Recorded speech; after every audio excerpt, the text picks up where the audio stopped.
हाँ जी, सत श्री अकाल जी, नमस्कार मेरे सारे भाइयों को जो भी मेरी ये वीडियो देख रहे हैं, और सारे भाइयों का धन्यवाद कि जो इस वीडियो को देखते हैं और प्यार देते हैं। आज मेरे माइंड में कुछ थॉट प्रोसेस चल रहा था जो मैंने सोचा है कि मैं आप सब भाइयों के साथ उस चीज़ को शेयर करूं, क्योंकि ये आज के टाइम में बहुत ज़रूरी हो चुका है कि हम जो हमारे माइंड्स में है वो हम एक दूसरे के साथ शेयर करें, क्योंकि इससे बहुत कुछ बाहर निकल के आएगा। अब मैं भी अपने वीडियो को स्टार्ट करने से पहले सारे भाइयों को रिक्वेस्ट करता हूं कि आप, ये मेरा चैनल है जो मैंने नया बनाया, आप इसको सारे भाई प्लीज़ सब्सक्राइब करें और शेयर करें ऐसी वीडियोस को, सो दैट कि मैं आगे ऐसे ऐसे अपने जो भी मेरे माइंड्स में थॉट आए कुछ अच्छे, मैं उनको शेयर कर सकूं। और उम्मीद करूंगा कि आप सबको जो ये मेरे विचार हैं वो अच्छे लगेंगे। जैसे कि आप मेरे हाथ में देख रहे हैं कि मेरे हाथ में ये पासपोर्ट हैं, ये हमारी जो इंडोजीनियस हॉर्स सोसाइटी है, ये वो सोसाइटी बना रही है। और इसका जो ये सोसाइटी काम कर रही है, इनका बहुत अच्छा है, ये बहुत अच्छा काम कर रहे हैं। बिकॉज एक डीएनए करना जो आज के टाइम में सबसे बड़ी प्रॉब्लम चल रही थी, जो बच्चा है वो किसी और घोड़े का है और हम जो लोग हैं वो उसको गलत बना के बेच रहे हैं, जिसके कारण क्या हो रहा था कि चाहे वो नए लोग हैं चाहे वो पुराने लोग हैं, उनके साथ बड़ा धोखाधड़ी हो रही है। बिकॉज कुछ लोग हैं आज के ज़माने में जो सिर्फ एंड सिर्फ फादर के नाम पे बच्चा खरीदते हैं कि इस घोड़े का बच्चा है, वो इसलिए खरीद रहे हैं, तो बाद में जब उनको पता लगता है कि वो उस घोड़े का होता ही नहीं है। तो ये सोसाइटी ने एक बहुत अच्छा काम किया है कि ये सोसाइटी पासपोर्ट बना रही है, डीएनए मैच करके बना रही है। तो मैं ये बॉनी बना साहब को सबका बहुत बहुत धन्यवाद है कि जिन्होंने इतनी मेहनत करके मेरे फार्म पे 2 बार आए हैं और 2 बार हमारे डीएनए करके गए हैं। मेरे ऑलमोस्ट सारे जानवरों का डीएनए हो चुका है, घोड़ों का सिर्फ एक घोड़ी रहती है, जिसका अभी मैं नेक्स्ट जब भी पंजाब आएंगे उसका डीएनए कराऊंगा। पर अब इसमें मुझे जो ये डीएनए कर रहे हैं, मुझे उसमें कोई आपत्ति नहीं है, पर इसमें मैं 1-2 सजेशंस को ऐड करना चाहता हूं, जो मेरी पर्सनली बॉनी बना जी से भी रिक्वेस्ट हुई है, मैंने उनसे बात की है। बिकॉज क्या है कि उसमें एक कमी है, जो मैंने सोसाइटी को भी बोला था कि जब आप पासपोर्ट बना रहे हैं उसमें आप ओनर का तो नाम लिख रहे हैं पर आप ब्रीडर्स का नाम नहीं लिख रहे। क्योंकि देखो, जब हम सोशल मीडिया पे कोई चीज़ को भी हम उसको डिस्प्ले कर रहे हैं, वो हाफ इन्फॉर्मेशन नहीं डिस्प्ले होनी चाहिए। जो चीज़ मुझे लगता है कि अपने को फुल इन्फॉर्मेशन डिस्प्ले करनी चाहिए। तो ये मैंने अपनी आपत्ति है, अकेले मैंने नहीं, बहुत लोगों ने उसको जारी किया है। दूसरी चीज़ ये है कि जब सोशल मीडिया पे जो भी आज तक सिर्फ 2 लिस्ट जारी हुई हैं, और वो दोनों लिस्ट 95% पंजाब के ही उसमें सारे ओनर हैं। और उसमें मुझे ये चीज़ की है कि आप जो भी लिस्ट को डिस्प्ले कर रहे हैं, तो आप जितने भी डीएनए कर रहे हैं, आप सारी लिस्ट को सोशल मीडिया पे डिस्प्ले करें। नहीं तो कुछ भी ना करें, नहीं करें तो सारी लिस्ट को डिस्प्ले करें, चाहे वो किसी के भी घोड़े हैं, कुछ भी है।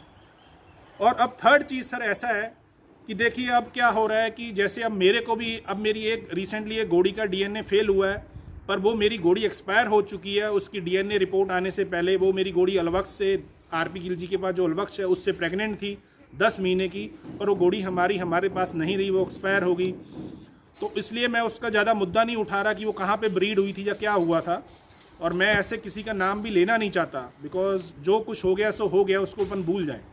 पर ये जो आप मेरे हाथ में पासपोर्ट देख रहे हैं, मैं इसके माध्यम से सोसाइटी को रिक्वेस्ट करना चाहता हूँ कि आप हमारे ऊपर मत ठोपें, आप खुद के एक डिसीजन लें।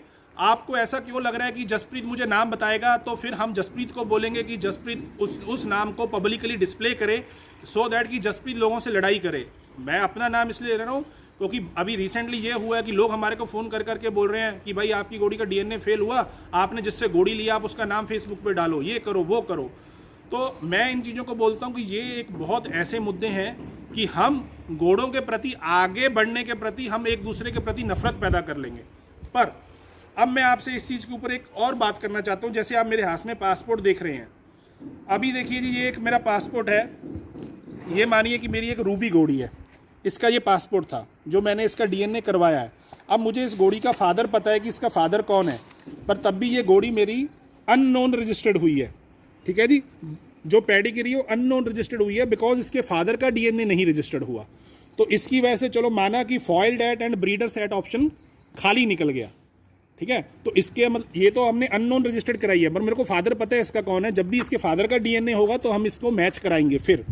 पर अब सेकंड मेरा इसमें पॉइंट क्या है, अब देखिए जी, मेरे पास ये एक इलाही का पासपोर्ट है, ये मेरी फार्म की ब्रीड की हुई बच्ची है, ये मेरे फार्म की ब्रीड की हुई बच्ची है। तो मैंने इसको, क्या होता है कि जब हमारे घर में डीएनए करने आते हैं डॉक्टर साहब, वो क्या करते हैं, ये उनके हाथ में पासपोर्ट होता है उस टाइम, ये पेपर जो होता है ये उनके हाथ में होता है, और वो ये जो पासपोर्ट है इसको हमारे फार्म पे बैठ के हमारे सामने फिल करते हैं, सारी डिटेल हमारे से लेते हैं और हमारे फार्म पे फिल होते हैं। अब देखिए ये जो इन्फॉर्मेशन है, ये नेम इलाही शेरे पंजाब, ये मेरे फार्म पे फिल हुई है। Colour female, date of birth shared by Devraj Rania. तो ये तो पासपोर्ट नंबर तो बाद में लिख के आया है, बिकॉज ये जब डीएनए मैच होता है ये तब लिख के आता है। डैम अमानत शेरे पंजाब, पासपोर्ट नंबर उसका लिख के आया, बिकॉज ये क्या है कि ये तो डीएनए मैच हो गया, इसकी वजह से ये डीएनए टेस्टेड ऐसे लिख के आता है। पर ये जो जितनी भी इंफॉर्मेशन है ये फिल पहले की जाती है, जब at the time of collecting the samples. अब आप ये देखें, इसमें एक 2 ऑप्शन है, फॉइल्ड एट। तो ये बच्ची पैदा कहाँ हुई, Shere Punjab stables and stud farm. अब जब आप सैंपल कलेक्ट करने आए हैं आपने तभी ये इन्फॉर्मेशन फिल कर दी। दूसरा क्या है, ब्रीडर, तो मैंने वहाँ पे अपना नाम लिखाया है, जसप्रीत सिंह गिल। अब इसका मतलब क्या है, आप इसको ये चीज़ क्लियरली समझें कि जो आज प्रॉब्लम चल रही है कि आप नाम बताओ, ये बताओ, वो बताओ, वो सारी जो प्रॉब्लम है वो यहाँ पे सॉल्व हो रही है। ठीक है जी, ये तो मेरे फार्म का एड्रेस हो गया।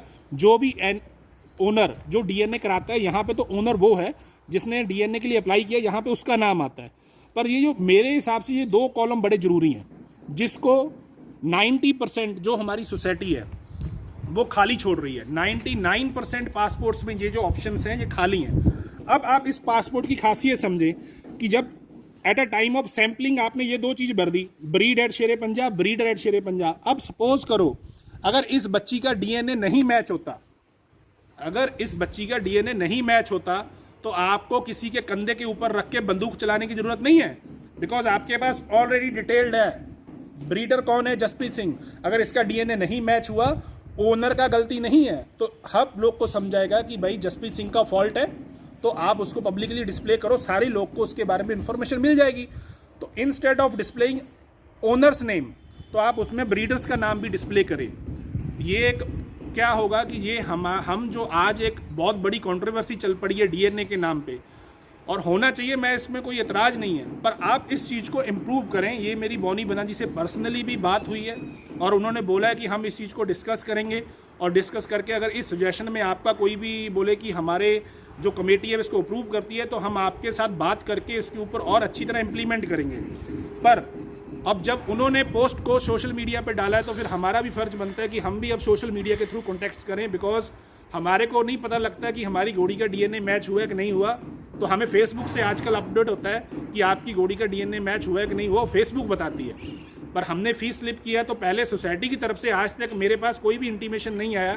जब पासपोर्ट घर आते हैं तब पता लगता है, पर सोशल मीडिया से हमें पहले पता लग जाता है कि इनका डीएनए मैच हुआ है, इनका नहीं हुआ। और अब इसमें सेकंड थिंग और है, जैसे मानो कि मेरे पास अब एक ये घोड़ी है, ये जो मैं आपको बात कर रहा था कि मेरी इस घोड़ी का डीएनए मैच नहीं हुआ। अब देखिए इसमें ये था, मैंने इस घोड़ी का यहाँ पे शेयर लिखवाया था कि जो मुझे पता था कि ये है, क्योंकि जिससे मैंने ली थी उसने मुझे वो बोला था। तो चलो जी, ये जब डीएनए मैच नहीं हुआ तो उसको चेंज करके यहाँ पे अननोन लिखा गया। अब प्रॉब्लम क्या होगी, इसमें ये 2 ऑप्शन खाली निकल गए, फॉइल्ड एट एंड ब्रीडर्स। अब आप मुझसे फ़ोन करके पूछ रहे हैं कि भाई आप बताएं। चलो मेरी ये बात कुछ और है, बिकॉज बॉनी बना को पता है कि ये घोड़ी कहाँ ब्रीड हुई है, because at a time of ये मैंने सैम्पलिंग उनको बता दिया था।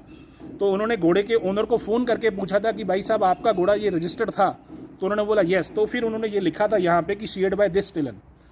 तो अब जब आपने जो इन्फॉर्मेशन भरी होगी तो मेरे को तो बोलने की ज़रूरत ही नहीं है ना, तो आप यहाँ पे भर सकते हैं। और दूसरी चीज़ मैंने सोसाइटी को ये चीज़ का एडवाइस दिया है कि सर अगर किसी बंदे को ये नहीं पता है कि मेरी घोड़ी का ब्रीडर कौन है, तो आप इसमें एक ऐसा ऑप्शन कर दें, लास्ट ओनर। अगर मानो कि आज मेरे पास एक घोड़ी है, मैं उसको ये बोल के दे रहा हूँ कि भाई ये डायमंड की बच्ची है, किसी को सेल कर दी, तो वो बंदे को ये तो पता नहीं कि ब्रीड कहाँ हुई है, तो मैंने उसको डायमंड का नाम लेके सेल किया, तो यहाँ पे ब्रीडर की जगह वो मेरा नाम मेंशन कराए कि मैंने जसप्रीत से ली थी, उसने मुझे डायमंड की बोल के दी है। अगर डीएनए नहीं मैच होगा तो मैं इसमें क्वेश्चनेबल होऊंगा, आपको किसी से पूछने की ज़रूरत नहीं है कौन क्या कर रहा है, सारा कुछ। और अगर आपने सोशल मीडिया पे डिस्प्ले करना है, आप इस पेपर को फुल को डिस्प्ले कर दीजिए। इसमें क्या है जी, हमारा भी टाइम वेस्ट नहीं होगा, आपका भी नहीं होगा। और एक चीज़ और है कि जब भी पासपोर्ट बनते हैं चाहे वो ह्यूमंस का है, किसी का भी है। हम मेरे को ऐसा पर्सनली ये बोलता हूँ कि जितने भी कॉलम्स हैं उसमें कोई भी कॉलम खाली नहीं रहना चाहिए। 101% इन्फॉर्मेशन जो भी है वो कंप्लीट होनी चाहिए। सारी इन्फॉर्मेशन कंप्लीट आप फिल करें, फिर आप पासपोर्ट बनाएं। बिकॉज ये जो अगर आप दो इंपॉर्टेंट ऑप्शन है, फॉइल डेट एंड ब्रीडर्स, अगर ये आप दोनों ऑप्शंस को खाली छोड़ रहे हैं तो आप अपने पासपोर्ट का 50% इन्फॉर्मेशन, क्योंकि ये दोनों सबसे इंपॉर्टेंट इन्फॉर्मेशन है, तो आप 50% इन्फॉर्मेशन तो शेयर ही नहीं कर रहे लोगों के साथ। और जो आप फेसबुक के ऊपर एक आप पेपर डिस्प्ले करते हैं उसमें भी आपने ओनर्स के नाम लिखे हुए हैं, आप उसमें एक कॉलम ऐड करें ओनर्स एंड ब्रीडर्स और आप उसको डिस्प्ले कर दीजिए, उसमें भी आपका ब्रीडर का नाम होगा। तो सोशल मीडिया पे दोनों चीज़ क्लियर हो जाएंगी कि भाई प्रेजेंट ओनर इस घोड़ी का ये है, इसका ब्रीडर ये है और इस घोड़ी का डीएनए फेल हो चुका है। बिकॉज अभी रिसेंटली ये भी चीज़ नोटिस की गई है कि कुछ घोड़ियों के डीएनए फेल हो गए हैं और स्टिल लोग उसी घोड़ियों का शेयर्ड सेम लिख के फेसबुक के ऊपर पोस्ट डाल रहे हैं। तो ये भी इंफॉर्मेशन लोग कर रहे हैं। तो अगर हम सोसाइटी चाहती है कि भाई सच सच सामने आए तो आप जो भी पब्लिकली डिस्प्ले कर रहे हैं आप उसमें ओनर्स एंड ब्रीडर्स दोनों डिस्प्ले करें। ये मेरा सोसाइटी को एक फीडबैक भी था और उम्मीद करता हूँ आप सब भाई को भी ये अच्छा लगेगा और आप भी सोसाइटी से रिक्वेस्ट करेंगे और जो आने वाले आप भी अपने डीएनए का पासपोर्ट बनवाएंगे। और मैं हर भाई से रिक्वेस्ट करता हूँ आप फॉइल डेट एंड ब्रीडर्स को कभी भी खाली ना छोड़ें।